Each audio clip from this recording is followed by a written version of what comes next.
Welcome to the ABQ show, the show where we talk with interesting people in Albuquerque that are making our city a great place to live. And our guest today is with the Albuquerque Historical Society, Roland Penttila. Roland, great to have you on the show today. Great to be here. Thank you for inviting me. Now, just a little bit, talk to me, what is the Albuquerque Historical Society and what are some of the things that you do as an organization? Well, the Albuquerque Historical Society has been basically around since the Albuquerque Museum was around. It used to be centered in Old Town, and as it's grown up and as the city has expanded, it has expanded also, right. So we cover the whole city. But if you consider the first artifacts that were in the History Museum, they came from the Albuquerque Historical Society. Okay. So we kind of started the ball rolling in town. All right, very good.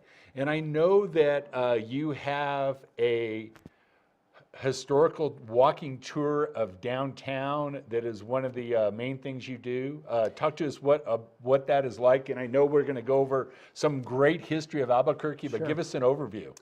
Well, the historic tour is just one of the many things that we do. I would say the main thing is that at the second Sunday at the Albuquerque Museum, we have a talk on a wide range of history topics. Okay. This coming Sunday, it's going to be by Don Bullis, who's going to be talking about interesting personalities of New Mexico. Okay. And that's you can get into the museum free.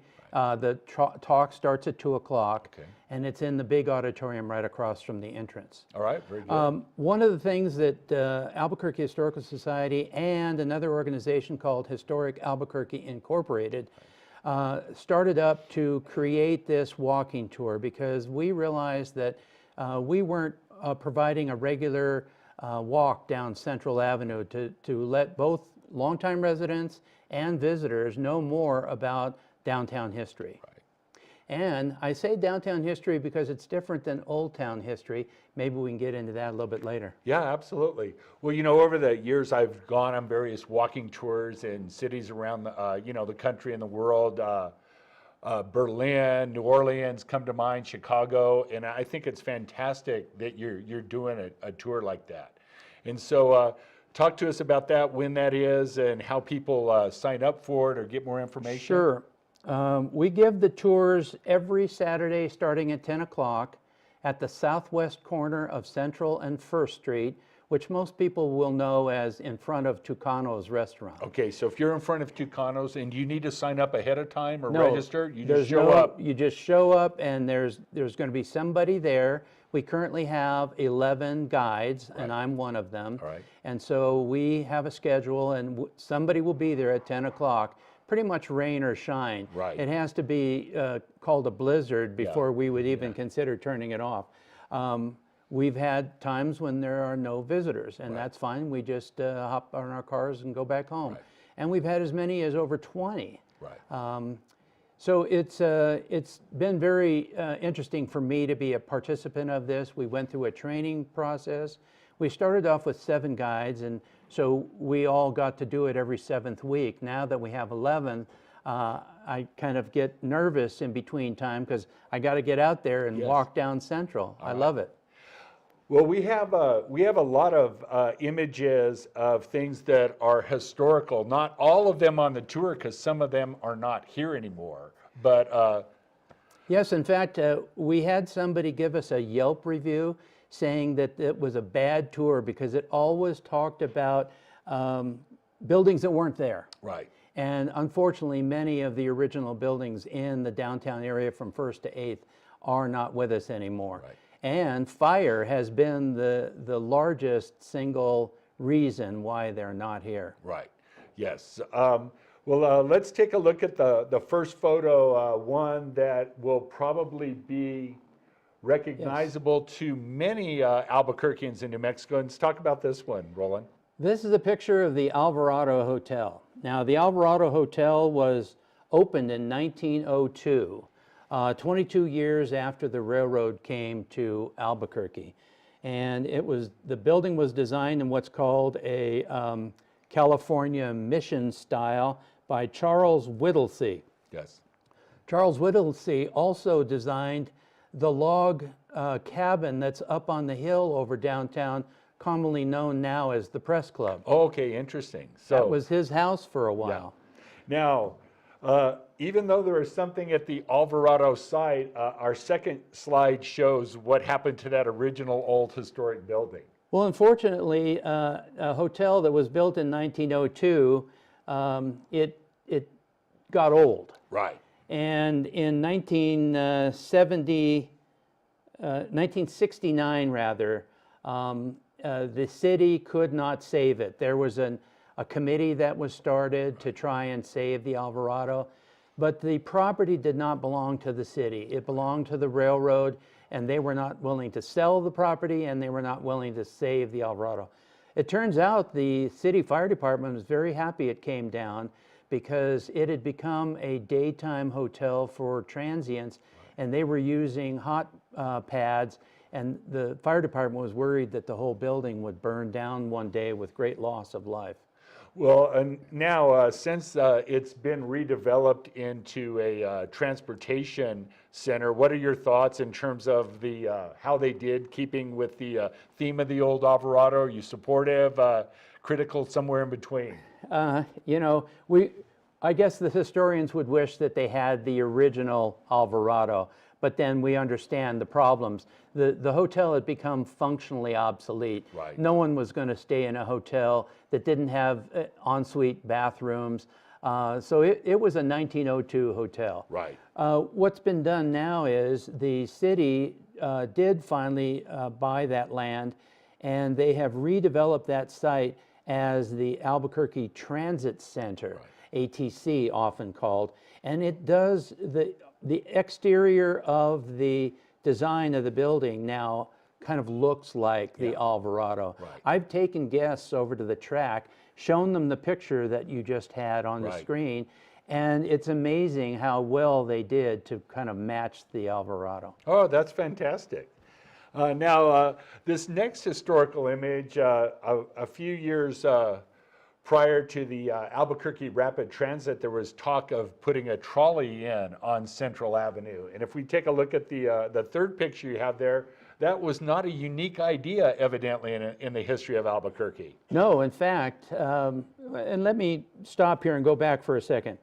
One of the most significant events in Albuquerque's history was in 1880, when the train came through Albuquerque. Mm-hmm. And I say through, not to, because the train folks had no care of Albuquerque. They were on the way to the coast. That was their goal, and we were just on the way. They actually were up in Colorado, but Colorado had too many mountains to the east or to the west, and so they had to come down south to find some smaller mountains they could go west through. So that's why we came to Albuquerque.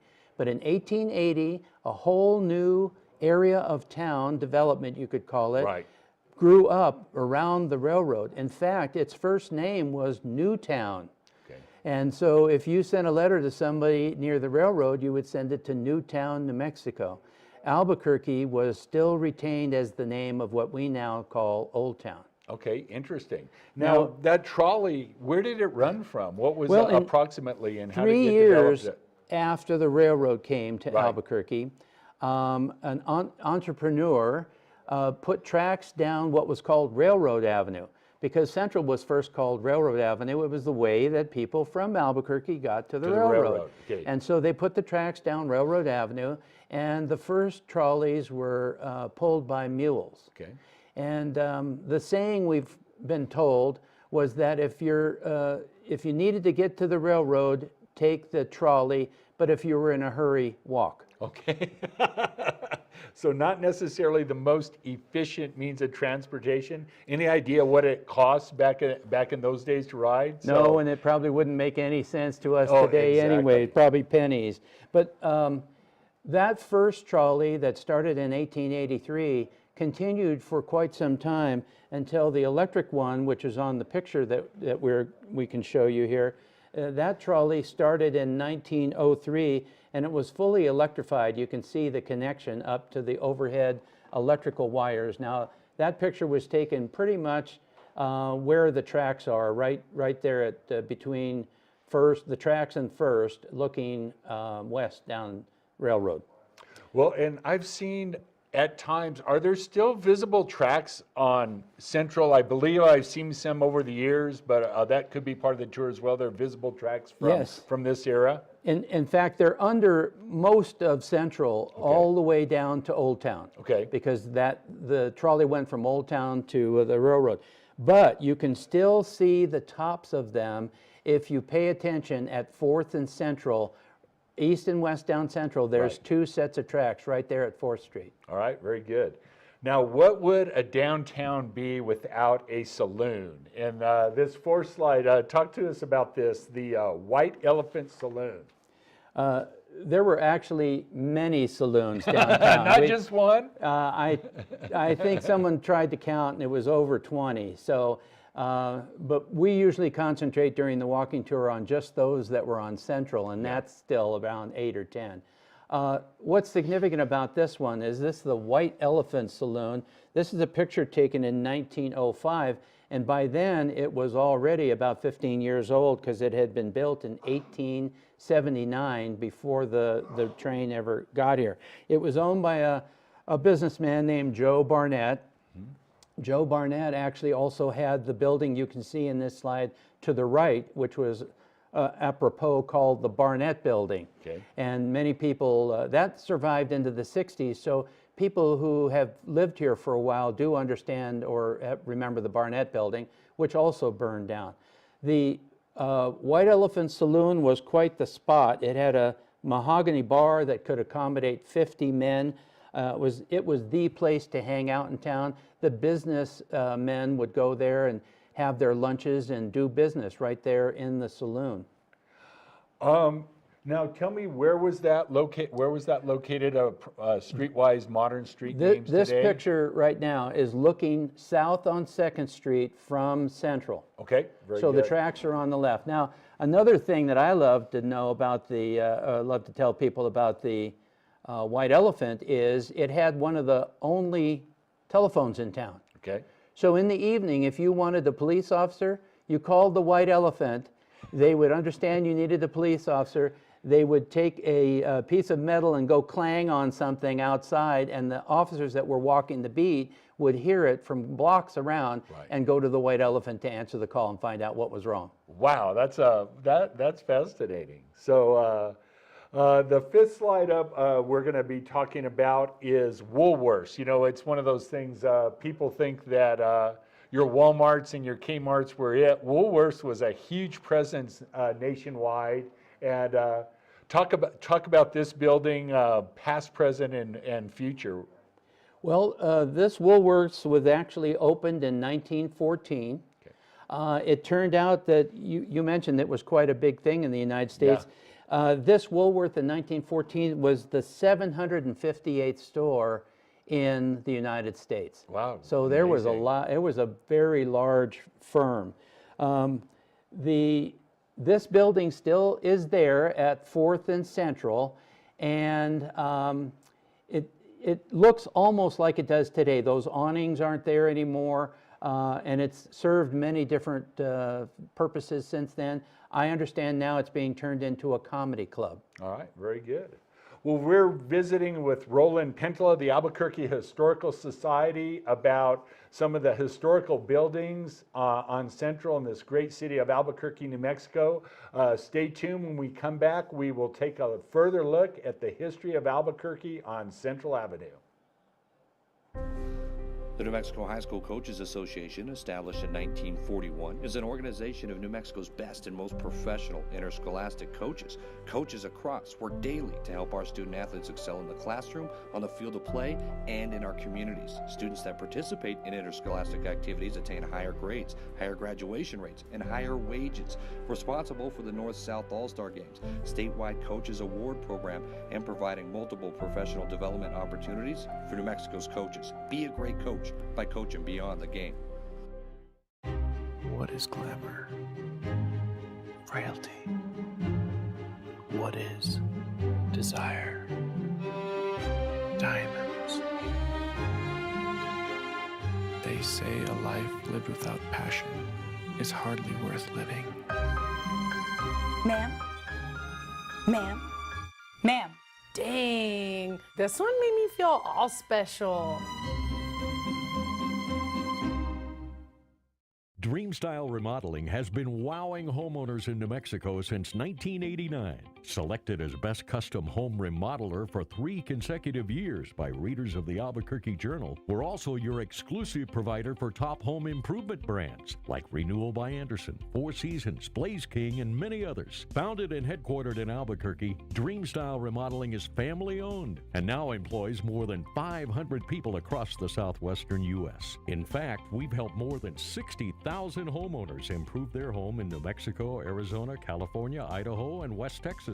We're committed to providing a superior customer experience. We've earned 4.6 stars with hundreds of online reviews and have an A+ with the BBB. Dreamstyle Remodeling is a proud supporter of UNM Athletics. Visit our beautiful 10,000 square foot showroom at 1460 Renaissance Boulevard across from Sam's Club, or dreamstyleremodeling.com to make your home remodeling dreams come true. Welcome back to the ABQ show. I'm your host, Wally Drangmeister, and we're visiting with Roland Penttila of the Albuquerque Historical Society. Roland is one of the many guides, the best one, I'm sure, of one of the top several. Of One of the top 11. He's one of the top 11 guides of a downtown walking tour. And go over again how that works, what people can see on that, and Well, we give these tours starting in the first Saturday of February, and we go through the last Saturday in November. okay, every Saturday. Yes, every Saturday. And the tours are a walking tour, obviously. They go from 1st to 8th Street. We take about 2 hours or maybe slightly more than 2 hours to get to Robinson Park, which is at 8th Street. And so bring your walking shoes. Yes. During the summer, be sure and bring a bottle of water to carry because it can get pretty hot out there in the street. Generally, what the guides do is on hot days, we'll stay on the shaded side of the street, the south side. Yep. And on cold days, we stay on the north side so we pick up as much sun as we can. All right, very good. So what's one of the most surprising things that you, or most interesting things on the tour as you walk through that you might not have known about and people in Albuquerque definitely wouldn't know about if they didn't go on this tour? Well, I'm a transplant from, dare I say, California, and but I moved here in 1998, so 20 years it seems like I'm a native. I feel like a native, but in our training to be these guides, I learned a tremendous amount of Albuquerque's history, and it's just a lot of things surprised me. I'm going to talk a little bit about that when we get to the slide on the Irisari building. Okay. Well, But now I wanted to show you one of the things that was in the Woolworths building. yeah. This is This is a lunch counter that was in Woolworths, and it stretched an entire city block down 4th Street. It was such a unique creature that I'm told people who lived here, if they had guests from out of town, they would definitely take them downtown to see the 1 block long lunch counter. wow. That is amazing. And again, if you just joined, the Woolworths building at 4th and Central is still there, largely intact. Obviously, not a lunch counter there now, but that's pretty incredible that went a whole city block. One thing I like to tell the guests, who normally are not that old, is that where the term jerk came from. Well, jerk came from soda jerk, and soda jerk came from the fact that carbonated beverages weren't in bottles as we have today. They had to be dispensed by pulling a lever at a soda fountain or a lunch counter. And so these guys would make sure your glass was filled by kind of hitting it a couple of times, jerking on the lever. They became soda jerks. And then to be a bad person, you were a jerk. And many of the young people on our tours just are fascinated by where the term jerk came from. Well, there must have been some not very nice soda jerks to have that be generically Possibly. an insult. So, all right. So the next slide up is the Irisari building, and you teased it as one of the more interesting attractions here. Well- Talk to us about that. This is the Irisari building. It is in the southwest corner of 4th and Central. You can still see it today. Halfway down the block, it actually says Irisari Block. And it got that name after it was purchased by Amelia Irisari in 1935. The building was actually built in 1909. Okay. So it's over 100 years old now. Amelia Irisari was quite wealthy, and her brother, Jacobo, was the Bernalillo County Sheriff for a long time. Okay. And in 1893, as a business venture, he started bullfighting in Albuquerque. And what year was that again? 1893. 1893, you could go to a bullfight. Right. Interesting. So he built some stands for the Right. bullfights. He brought a bullfighter from Spain named Fuentes. He's like Sherry, only needed one name. And he would, go through the whole Spanish bullfight. It turns out that some citizens who did not like the blood sport, not used to it, petitioned W.T. Thornton, the then territorial governor, to call off the bullfights. Okay. Our reading has shown that Jacobo tried to continue it. The ruling was there should be no blood sport. Right. No, not against bullfighting. And so he actually put hay bales on the right outside of the bull, and the picadors and the would stab the hay bales for a while. Nobody liked to see that, and so it finally failed. What I find fascinating is that the sheriff who owned the bullfights was the legal person required to shut them down. Okay, very good. It's always good of you. Now, this building still exists, is that correct? Yes. Yeah, that's Lindy's, if I recall. Is that the restaurant there on the corner? I think that might be Lindy's, yeah. Yeah. And Lindy's is unique also because while it has had many owners, Right. It's the longest continuously operated restaurant in town, and it's always been owned by a person of Greek descent. Okay. Yeah, and then just a little recent history, not historical society. Yeah, it was a scene for the new TV series Roswell. So recently, so it's have a pretty interesting, not only that building, but Lindy's and the facility there. All right, the next building we have up is. This is called the Hubble McKenna Building, or the McKenna-Hubble Building, and it was built for the sole purpose of holding the gas and electric company. Okay. Now, the gentleman who started the utilities here in town was a railroad engineer from Canada named Angus T. Grant. Okay. And, as an engineer from Canada, where things were advanced, he knew we needed utilities. We didn't have any pressurized water and water mains down the street, nor gas, nor electric. So he started electric and a gas company. And this building was constructed in 1915. The electric utility had already been around since 1883. You can see that in this picture there's light bulbs in what's called the cornice, or the top of this building. Right. And at night it was quite the sight to be seen.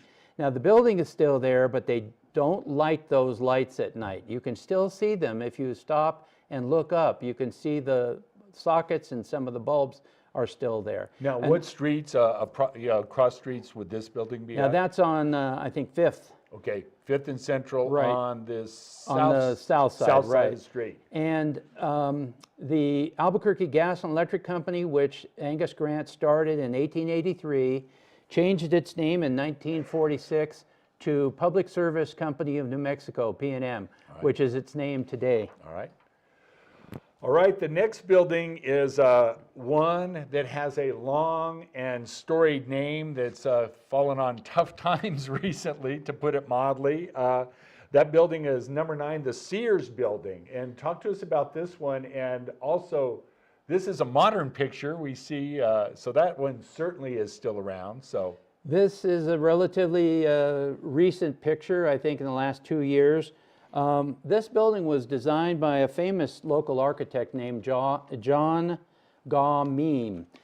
John Gaw-Meem came to Albuquerque due to tuberculosis, because Everyone was told to go to a high altitude, dry climate, and you would get better. Some people did, some people didn't. He did, so he stayed here. He designed many buildings in town. He designed the front of the Maysles Indian Trading Post on the other side of the street, and he became the architect for the UNM, the University of New Mexico, and was responsible for its look today of the Pueblo-style buildings. Yeah. That Pueblo style is not as old as we would like to think, based on my reading. Is that correct? Am I accurate in that? Well, because white people started using the Pueblo style, it Right. became known as the Pueblo Revival style, Okay. where they were reviving it from the ancient Indian. And if you've been to the Taos Pueblo, you've seen kind of the penultimate Pueblo style. Right. And many buildings here now have taken on that style, but it's purely just a modern affectation. All right, well, the next building here we have up, I believe, is no longer with us, and that is the Hotel Franciscan, which is a magnificent piece of architecture. Yes, this was an amazing building. It was designed by a firm of the name in Trost and Trost out of El Paso. Henry Trost was the chief architect. He designed many of the reinforced concrete buildings that have lasted. The First National Bank, this one, and some of the others have lasted because they were fireproof, basically. It was built or occupied in 1923 and stood between 6th and 7th Street. So it took the entire block. Okay. And it had 150 guest rooms, and as I like to say, and all 50 of those had bathrooms. Okay. So it's the scene for decades for city functions, weddings, receptions, business meetings.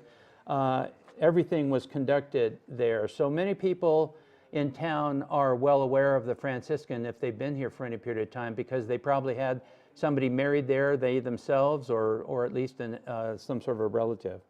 Well, Roland, talk to me just from your perspective. You walk through downtown a lot giving the tours. There's some new construction going on, particularly at near the railroad tracks in Central First Street area. From a history moving forward, what's your opinion of what's going on with some of the new buildings? How does it feel to you knowing what you do from a historical perspective? Well, no city can afford to stay static. Right. And so you have to grow. You have to change. You have to modernize. And so it's nice to have older buildings around, but we need to have a mix of newer buildings. You know, the complex where the Tucanos is in, and the movie theater, those are great additions to our city, and I'm glad that they're there. Yeah, I'm with you.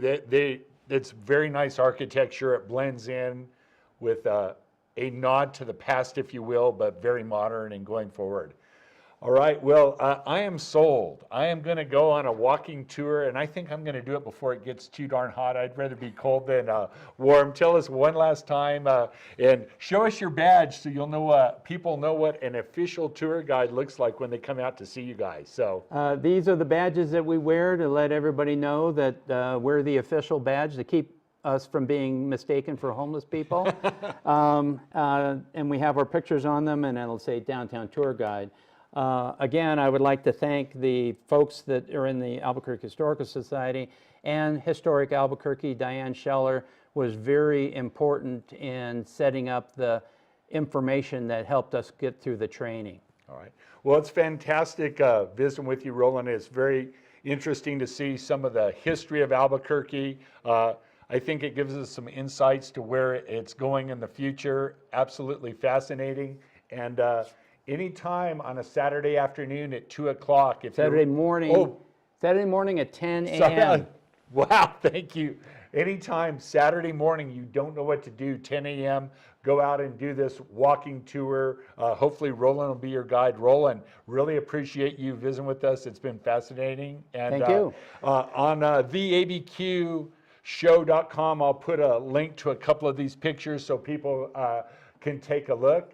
But that's it for this segment of the ABQ show. Thank you for watching, and Stay tuned for future shows where we go over what's going on in Albuquerque and making this a great place to live. Thanks a lot.